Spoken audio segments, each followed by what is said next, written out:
Ed Harris Music and History. The singer, songwriter and musician Ed Harris was born at the Quonset Point Naval Base in Rhode Island, the smallest state in the U.S. Asked about his age, the artist tells us, "I'm older than I care to admit and think younger than I am.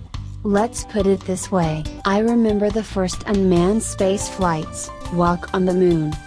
The artist is the oldest in a family of 5 children. About his childhood, Ed comments it was typical of a middle-class family living in Miami, Florida.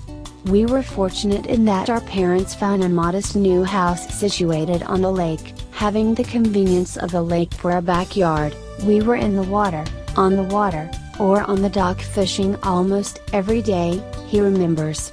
One of his fondest memories is of his father and him building a sailboat together. "I'll never forget the excitement the first day putting her in the water. I had been and I am blessed with a wonderful family," he emphasizes. In his childhood, Ed spent his weekends exploring with friends, fishing, swimming, sailing, surfing, building forts, and several good activities only find in the South Florida. On Saturday mornings, he and his friends woke up before the sun rose, and came back just before it went down. "Our parents never saw us on the weekends. Though I was very outdoor active, I also was artistic. I drew, oil painted, but my passion for music had always remained first and foremost," he points out. Ed reveals that in his teenagers he wasn't into team sports, but he was somewhat known around school. "I never went with the crowd, but followed my own path, seeking out what I enjoyed to do most. It was during the late 60s I attended high school and drugs were everywhere," he comments. He never attended parties, he dedicated his time studying martial arts, building custom surfboards, and playing guitar, trumpet, and organ in some. "I wasn't very academic back then, but one of those individuals who squeaked by with minimal effort as possible. However, I excelled in music classes. Music came easy for me. I'm certain it helped that I loved music so much too," he emphasizes. The artist tells us he can't recall when he was first become interested in music. At the age of 4 to 5, the little Ed was always around his mother singing with her, sometimes he sang the melody and at times the harmony. She was also responsible in getting him started on guitar. She had picked up a small child-sized parlor Stella guitar. Initially, she thought it a good size for herself, and that she always wanted to learn to play guitar. However, and to my utter amazement to this day, she came up with the idea of open-tuning the guitar to a chord, he remembers. His first song on the guitar was "On Top of Old Smoky." His mother had him lay the little guitar on his lap, and while singing the tune, listened for the chord changes. The ingenious part of this was that by using the flat handle of a butter knife, I could simply lay the knife flat on the fret to make chord changes. So, in a very short period, I was making music and playing the guitar, in a way, at the age of 5 and it was fun," he adds. The singing lessons Ed ever received was from his mother. The artist argues, he never considered himself a vocalist, and never had any big interest on it. "Either, you are born with an exceptional voice or you're not. I was not and I'm okay with that. I've always felt more comfortable in expressing myself instrumentally rather than vocally," he says. However, Ed adds, he is able to sing on key very well, and jumps into any harmony interval easily. It's for this reason he's been favored as a backup singer during those times he was in a band. Ed argues that to him, practicing music is like taking a shower, brushing his teeth, or breathing. "I can't remember a day when I don't practice. It's not so much how many hours a day you practice, but it's more how you practice and how frequent you practice," he adds. The artist has developed a mental type practice as well. Anytime during the day, even while working, he will mentally visualize finger placement, phrasing, etc., which helps maximize practice when he is able to pick up an instrument. I have gone for 12-hour stretches in practicing at times, and other times I've practiced multiple short periods for only 15 minutes, but maybe 20 times during the day. I would leave the instrument out, and every time I walk by it, pick it up and go over a few things. Practice is different for every musician, he points out. About the difficulties in the beginning of his musical career, Ed says he really doesn't recall any difficulties. Why music to him has always given him enjoyment and sanctuary from the struggles of everyday life. I chose not to mix the two, but keep music as a serious avocation and not pursue it as a profession. If I had to do over again, I would have studied music academically to become a composer-conductor. However, I am happy where I am musically. I can't imagine my life without it, he emphasizes. According to Ed, he does music by love, not because he is obliged to do it, and he is pleased he has found that equilibrium. His main instrument is the guitar. The artist started playing it when he was 5. He also played trumpet in his college times. Because his earlier beginning, he is able to play some others' instruments. Just recently, I'm starting to get to where I can stand to hear myself play the fiddle after 27 years. I also play mandola, mandolin, upright acoustic bass, banjo, flute, harmonica, bouzouki, sitar, and others, he reveals. Ed tells us, he has had many music teachers throughout his lifetime, public school music teachers and private teachers as well. He studied classic music for some years, however, he points out that every musician is able to self-teaches. I mean, after all, it's really up to them. After learning to read music and grasp some music theory, it wasn't all that difficult in picking up other instruments over time. There is a plethora of instructional material out there today, and the ability for someone to learn an instrument has never been more accessible, he adds.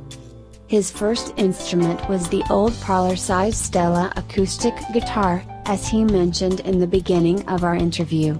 His mother gave it to him when he was 5, and he still has the instrument.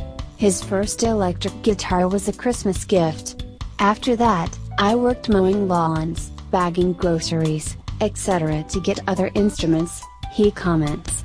Ed tells us, he had grown up in a family which was all about music. We always had several instruments lying about the house. It was inevitable other instruments would be picked up and played with from time to time, he says. Some of his musical influences come from Turlo O'Carolan, Andre Segovia, Henry Mancini, James Taylor, Louis Armstrong, Al Hirt, Chet Atkins, John Doyle, Leo Kottke, Kevin Burke, Liz Carroll, among others. Ed's first performance was a solo trumpet recital, at his elementary school in the 6th grade. I remember, I was very nervous being on stage with no other accompaniment, and having to perform a difficult Spanish piece. I don't remember making any terrible mistakes, and I got through the performance okay. I remember how it felt receiving applause at the end, though, there wasn't an encore request afterwards. He jokes. The artist reveals us, he doesn't consider himself a songwriter, although he's written some songs which included lyrics. I've always been able to hear melodies in my head, for as long as I can remember, and as a result, gravitated towards expression through instrumentation, composition, and arrangement, he adds.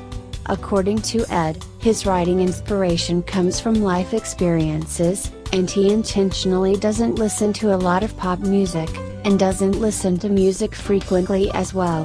The reason is fear of subconsciously picking up the melody from somewhere else, and while I'm composing thinking it's something I came up with.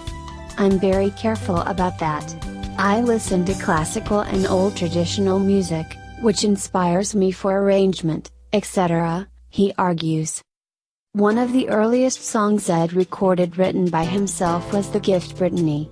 This tune, I had in my head for some time before having the resources to record it, he reveals. Now the artist has his own home studio.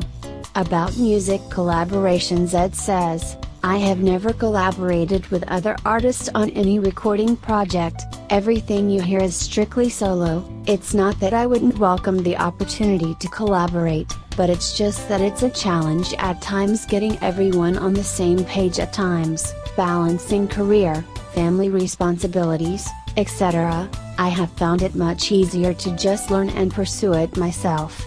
I make music because it is my passion, not to make a living at it. That is a huge dynamic, and a very liberating one as well. The artist released 4 albums, and has been working in his 5th called Well Below the Valley, traditional Celtic featuring fiddle and vocals, that will be available in his official website.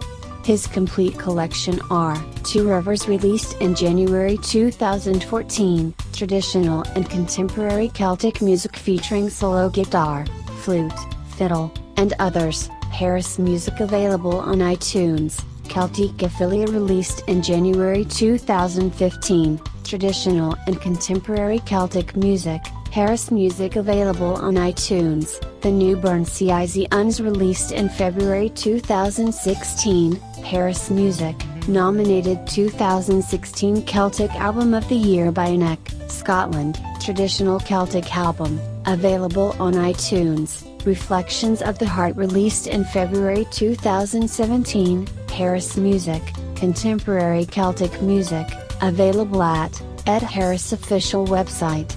In addition, the artist had worked in some film soundtracks with the songs, Crawdad Slip, New Life, and 8 Weeks in March.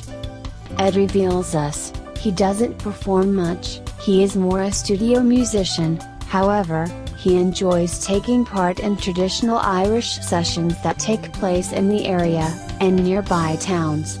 The artist says that music has always been central in his life, and it is not professionally, but by love. I chose instead, to keep music as an avocation.